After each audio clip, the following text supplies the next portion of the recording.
കൃഷ്ണ ഗുരുവായൂരപ്പാ ശരണം. ഗുരുവായൂരപ്പൻ്റെ ഉച്ചപൂജയും കളഭാലങ്കാരമൊക്കെ കാണാനായിട്ട് നമുക്ക് പോവാം. ഇന്നിപ്പോൾ ഞാൻ ഗുരുവായൂരല്ല, ഞാനിപ്പോൾ മൂകാംബിക അമ്മയുടെ അടുത്താണ്. മൂകാംബിക അമ്മയുടെ പിറന്ന നാളാണ് ഇന്ന്, ജന്മാഷ്ടമിയാണ്. വളരെ എന്താ പറയുക, അധികം നല്ല ദിവസമാണ്. അപ്പോൾ അത് പ്രതീക്ഷിച്ച് ഇങ്ങോട്ട് വന്നു. എന്നാലും അപ്പോൾ നമ്മളെ ചാനലിൽ അത് എല്ലാ മൂകാംബിക അമ്മയുടെ അവിടുത്തെ പരിപാടികളൊക്കെ ദർശനത്തിൻ്റെ ഇതൊക്കെ ഇതിൽ ഇട്ടിട്ടുണ്ട് കാണിക്കാൻ. അപ്പോൾ എല്ലാവരും അതൊക്കെ ഒന്ന് കാണും ചെയ്യാം. പിന്നെ എന്തായാലും നമ്മൾ നിത്യേനെ തൊഴുന്നതല്ലേ, അപ്പോൾ ഗുരുവായൂരപ്പനെ ഇന്ന് മനസ്സാവുന്ന ഞാനും തൊഴുകയാണ്. അപ്പോൾ നിങ്ങളും എൻ്റെ കൂടെ തൊഴാൻ വരിക. മറ്റേ സാധാരണ നമ്മളവിടെ പോയി തൊഴലല്ലേ, ഇന്നൊരു മാറ്റമായി.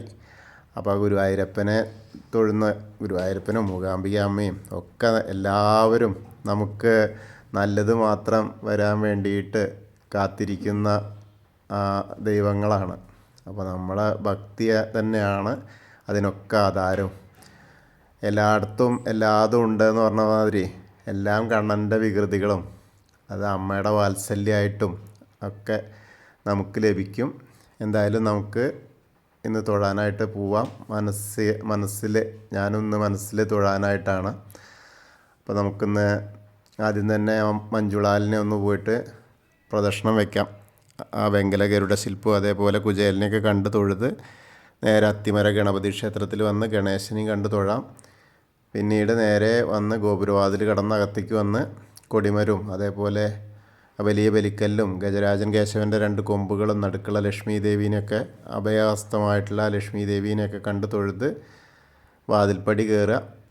അങ്ങനെ കയറുമ്പോൾ മേൽപ്പത്തൂരിൻ്റെ ആ പീഠവും കെടാവിളക്കൊക്കെ കാണാം. വലതുവശത്ത് ആദ്യത്തെ തൂണും നോക്കി തൊഴുത് നമ്മൾ ഭഗവാന്റെ ശ്രീലകത്തേക്ക് നോക്കുകയാണ്. വളരെ മനോഹരമായ കാഴ്ചയാണ്. ഇന്ന് മൊത്തം തിളക്കാണെന്നാണ്. അതായത് ഉണ്ണിക്കണ്ണൻ പൊന്നൂഞ്ഞാലിൻ്റെ മുകളിലിരുന്ന് 2 കാലും തൂക്കിയിട്ട് 2 കൈ കൊണ്ടും ഊഞ്ഞാൽ വള്ളി പിടിച്ച് ഇരുന്ന് ആടുന്ന ആ ഒരു കാഴ്ചയാണ്.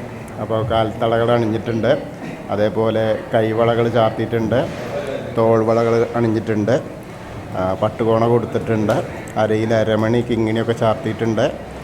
അതേപോലെ മാറത്ത് ഒരു മാങ്ങാമാല ഉണ്ട്, ഒരു വളയം പോലത്തെ മാലയുണ്ട്. അതേപോലെ തന്നെ പൊന്നിൻ്റെ കിരീടം ചാർത്തിയിട്ടുണ്ട്, ഗോപി തിലകം ചാർത്തിയിട്ടുണ്ട്. അങ്ങനെ വളരെ മനോഹരമായിട്ടുള്ള കാഴ്ച. 2 തിരുമുടിമാലകളുണ്ട്, അതുപോലെ 2 ഉണ്ടമാലയുണ്ട്. അപ്പോൾ എല്ലാം കൊണ്ടും വളരെ മനോഹരമായിട്ടുള്ളൊരു കാഴ്ച. അപ്പോൾ നമ്മളെല്ലാവരും ഇപ്പോൾ ഭഗവാന്റെ ആ സോപാനപ്പടിയിൽ നിന്ന് ഭഗവാന്റെ ശ്രീലകത്തേക്ക് നോക്കി തൊഴുകയാണെന്ന് അങ്ങനെ വിചാരിച്ചോളൂ. എല്ലാവരുടെയും മനസ്സുകൊണ്ട് ആ ഗുരുവായൂരപ്പനെ കണ്ട് നന്നായിട്ട് തൊഴുതോളൂ. ആ ഊഞ്ഞാലാടുന്ന പൊന്നുണ്ണിക്കണ്ണനെ കണ്ട് തൊഴുത് പ്രാർത്ഥിക്കുക. അപ്പോൾ ഗുരുവായൂരപ്പൻ നമ്മളെ അനുഗ്രഹിക്കും. അത് കഴിഞ്ഞ് അങ്ങനെ ഇറങ്ങാം. സോപാനപ്പടിയിൽ നിന്ന് ഇറങ്ങിയിട്ട് നേരെ അഗ്നികോണിലുള്ള ബലിക്കല്ലും അതേപോലെ ഭഗവാന്റെ തിടപ്പള്ളിയൊക്കെ കണ്ട് തൊഴുത് ആ ചുവരിൻ്റെ മുകളിലുള്ള ആലിലക്കണ്ണനെയും കണ്ട് തൊഴാം. പിന്നെ സപ്തമാതാക്കളെയും കണ്ട് തൊഴുത് ഗണേശനെ കണ്ട് തൊഴാം.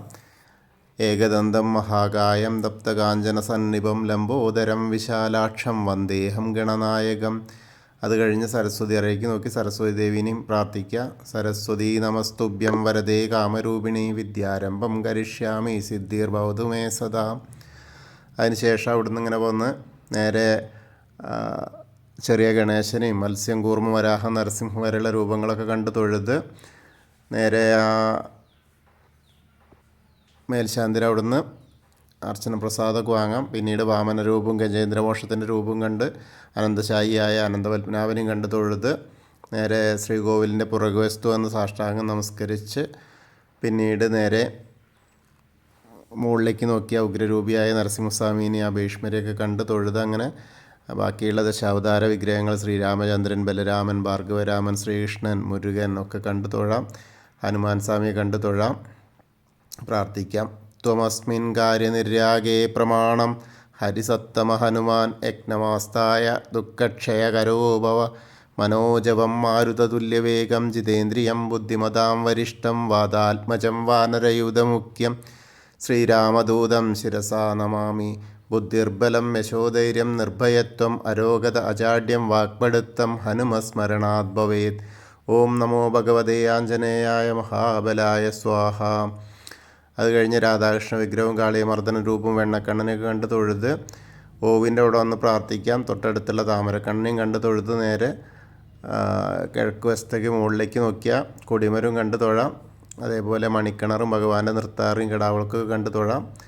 അതിനുശേഷം കുറൂരമ്മയും നാരദരെയും മേൽപ്പത്തൂരിനെയും വസുദേവരെയൊക്കെ കണ്ട് തൊഴുത് നേരെ വടക്കേ നടയിൽ കൂടെ പുറത്ത് വന്ന് പ്രസാദ കൗണ്ടറിൻ്റെ അവിടെ നിന്ന് ചന്ദനവും തീർത്തും വാങ്ങി ഇടത്തരികത്തുകാവിലെ അമ്മയെ കണ്ട് തൊഴാം.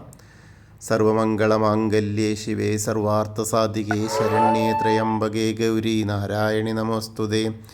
അമ്മയെ കണ്ട് തൊഴുത് കോർണറിലെത്തിയ വടക്ക് പടിഞ്ഞാറ് ഭാഗത്തേക്ക് നോക്കി തിരിഞ്ഞു നിന്ന് മമ്മിയൂർ പോകുന്നതായി സങ്കല്പിച്ച് മമ്മിയൂരപ്പനെ മനസ്സിൽ വിചാരിച്ച് നമശിവായ നമശിവായ നമശിവായ എന്നുള്ള പഞ്ചാക്ഷരി മന്ത്രം ജപിക്കുക.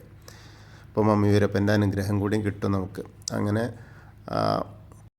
കൊടിമരത്തിൻ്റെ അവിടെയും വന്ന് അതേപോലെ കൂത്തമ്പലത്തിൽ വന്ന് തൊഴാം. പിന്നീട് അയ്യപ്പസ്വാമിയെ കണ്ട് തൊഴാം, പ്രാർത്ഥിക്കാം. ഭൂതനാഥ സദാനന്ദ സർവഭൂതദയാപര രക്ഷ രക്ഷ മഹാബാഹു ശാസ്തേ സ്തുഭ്യം നമോ നമ. അത് കഴിഞ്ഞ് വന്ന് നേരെ പടിഞ്ഞാറ് നടയിലുള്ള ദീപസ്തംഭത്തിൻ്റെ മുകളിലുള്ള വേണുഗോപാലിനെയും കൊടിമരത്തിൻ്റെ മുകളിലുള്ള ഗരുഡധ്വജനെയും കണ്ടു തൊഴുത് പടിഞ്ഞാറ് നടയിൽ കൂടെ പുറത്ത് വന്ന് രുദ്രതീർത്ഥത്തെ പ്രദക്ഷിണം ചെയ്യുക. പ്രദക്ഷിണം ചെയ്യുമ്പോൾ നടുക്കുള്ള കാളിയമർദ്ദന രൂപിയെ കാണാം. പിന്നെ പൂന്താനം തിരുമേനിയുടെ പൂജിച്ചിരുന്ന ഉണ്ണിക്കണ്ണൻ്റെ വിഗ്രഹം കണ്ട് തൊഴുത് ഭഗവതി നടയിലും കിഴക്കേ നടയിലും വന്ന് തൊഴുക. പിന്നീട് തെക്കേ നടയിലേക്ക് വന്നിട്ട് കൂവളത്തെ പ്രദക്ഷിണം ചെയ്യുക. അപ്പോൾ മഹാദേവനും പാർവതി ദേവീനെയൊക്കെ മനസ്സിൽ വിചാരിക്കുക. അപ്പോൾ ഇന്നത്തെ ഗുരുവായൂരപ്പൻ്റെ ഉച്ചപൂജയും കളഭാലങ്കാരവും ഒക്കെ കണ്ടതായി നമ്മളെ മനസ്സിൽ അങ്ങനത്തെ ഒരു എന്താ പറയുക, ഗുരുവായൂരപ്പൻ്റെ അനുഗ്രഹം കിട്ടാൻ വേണ്ടി നമുക്ക് പ്രാർത്ഥിക്കാം. കൃഷ്ണായ വാസുദേവായ ഹരയേ പരമാത്മനെ പ്രണതക്ലേശനാശായ ഗോവിന്ദായ നമോ നമ. ഹരേ കൃഷ്ണ. ഗുരുവായൂരപ്പ ശരണം.